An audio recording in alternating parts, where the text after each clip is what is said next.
Assalamualaikum warahmatullahi wabarakatuh. Selamat datang kembali di Gen Channel.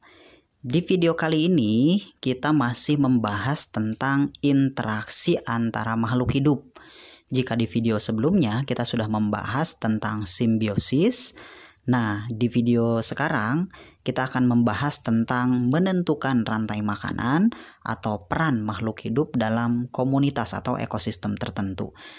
Nah, materi ini tentu akan ditanyakan nanti baik di ulangan harian atau di ulangan akhir sekolah ya. Jadi pastikan kalian harus memahami materi ini. Dan bagi kalian yang belum menonton video sebelumnya, gampang tinggal cari saja di channel ini ya.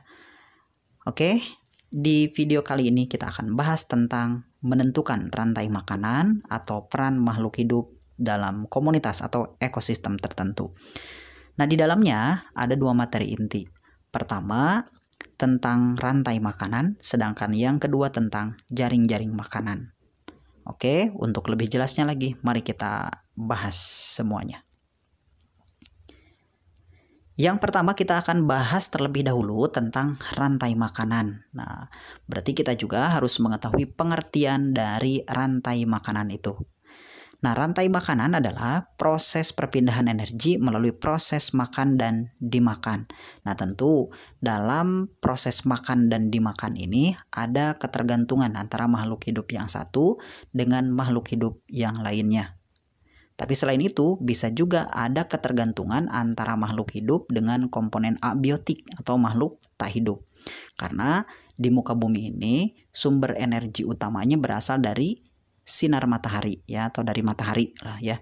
Nah, tetapi ada yang bisa memanfaatkan secara langsung energinya, tetapi ada juga yang tidak bisa memanfaatkan secara langsung. Nah, kalau yang bisa memanfaatkan secara langsung berarti disebut dengan produsen. Nah, cara mendapatkan makanannya disebut dengan autotrof, yaitu bisa membuat makanan sendiri. Melalui apa? Nah, prosesnya disebut dengan fotosintesis. Sedangkan makhluk hidup yang tidak bisa membuat makanannya sendiri, maka disebut dengan konsumen. Atau cara mendapatkan makanannya disebut dengan heterotrof ya, yaitu tidak bisa membuat makanannya sendiri, melainkan harus mendapatkan energi berasal dari makanannya. Nah, ini kita akan bahas dalam rantai makanan ya. Nah, rantai makanan ini bisa ditemukan di perairan ya, atau bisa juga ditemukan di daratan. Nah, kalau yang di perairan bisa di air laut ataupun di air tawar, banyak jenisnya ya. Nah, di sini kita akan awali dari fitoplankton ya. Nah, fitoplankton ini adalah plankton yang menyerupai tumbuhan, berarti bisa berfotosintesis atau bisa membuat makanannya sendiri. Nah, peranannya sendiri, si fitoplankton ini berperan sebagai produsen karena mampu membuat makanannya sendiri, yaitu memanfaatkan cahaya matahari secara langsung melalui proses fotosintesis. Nah, selanjutnya si fitoplankton ini akan dimakan oleh zooplankton. Nah, sedangkan kalau zooplankton ini adalah plankton yang menyerupai hewan. Dia tidak berklorofil sehingga tidak bisa membuat makanannya sendiri. Nah, untuk mendapatkan energinya dengan cara memakan fitoplankton, berarti berperan sebagai herbivora.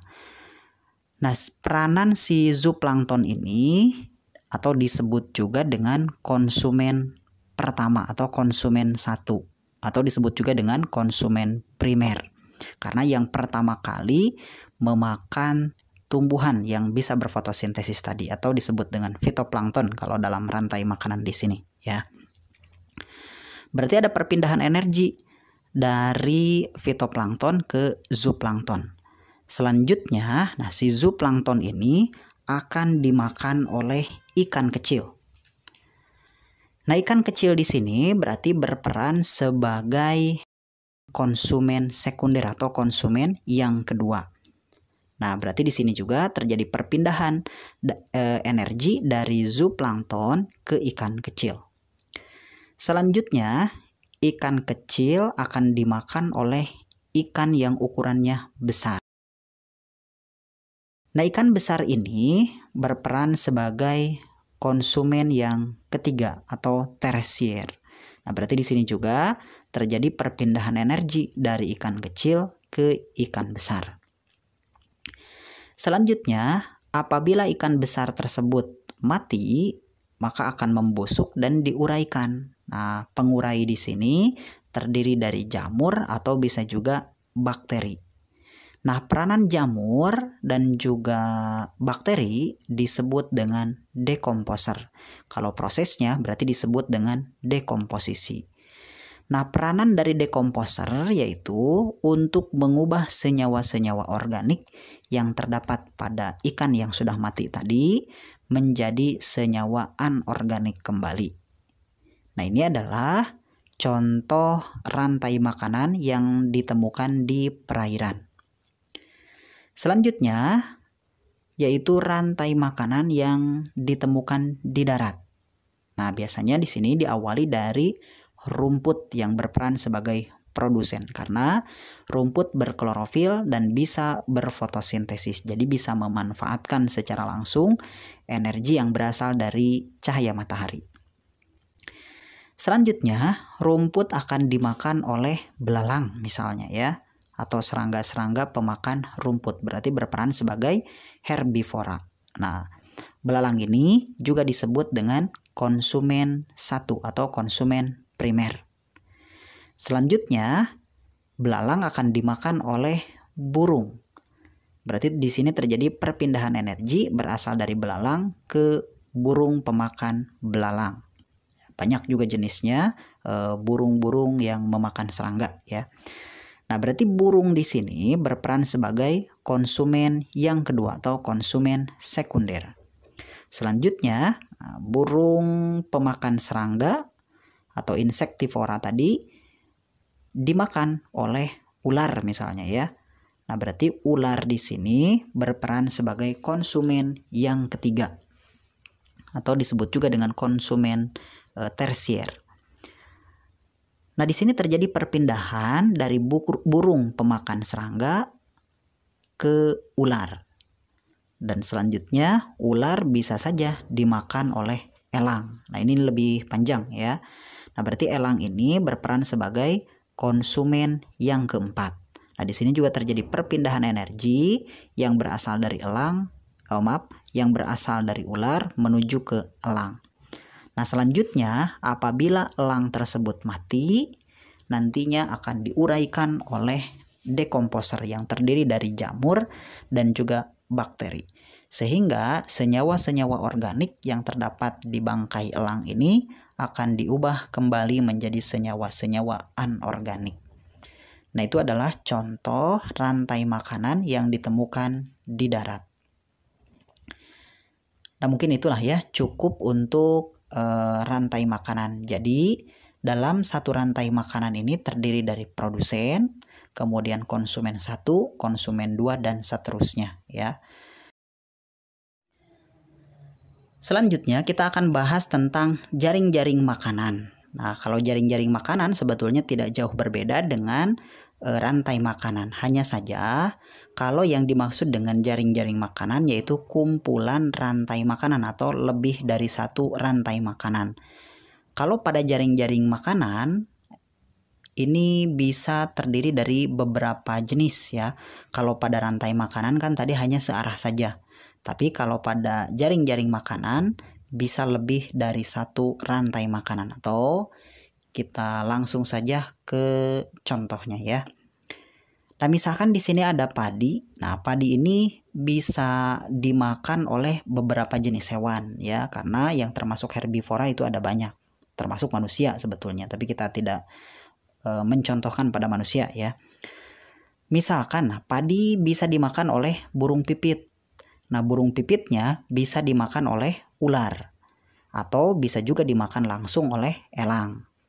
Nah, berarti padi berperan sebagai produsen, kemudian burung pipit bisa berperan sebagai konsumen 1, kemudian ular bisa berperan sebagai konsumen yang kedua, sedangkan elang bisa berperan sebagai konsumen yang ketiga atau bisa juga berperan sebagai konsumen yang kedua.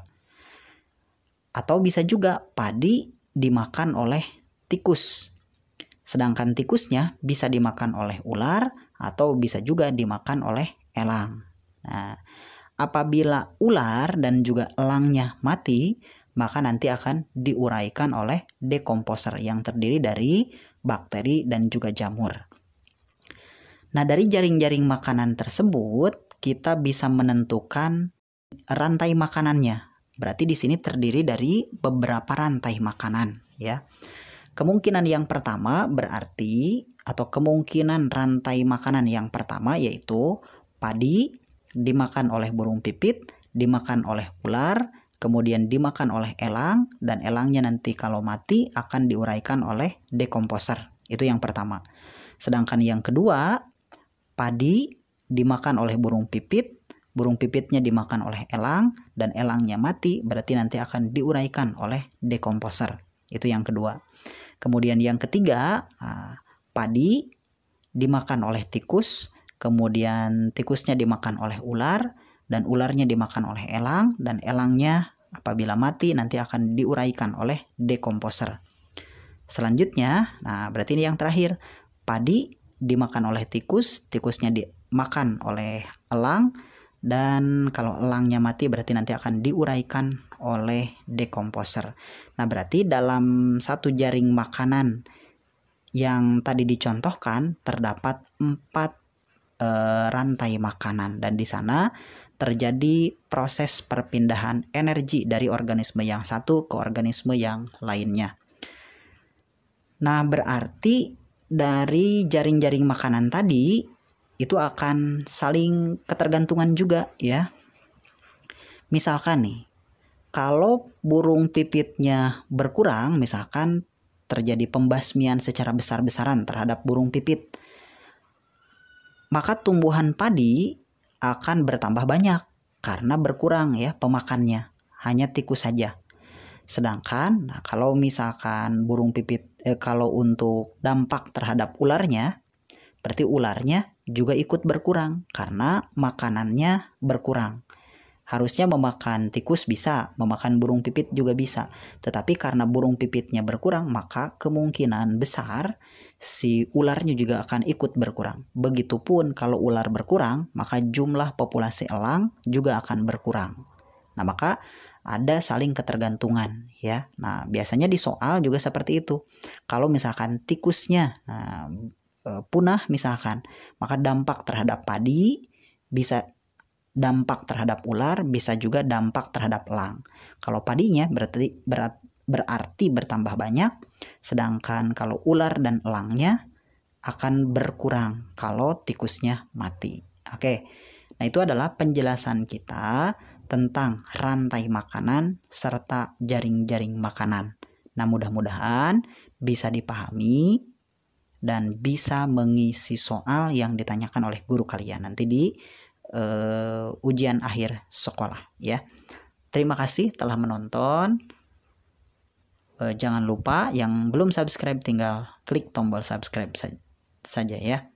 Assalamualaikum warahmatullahi wabarakatuh.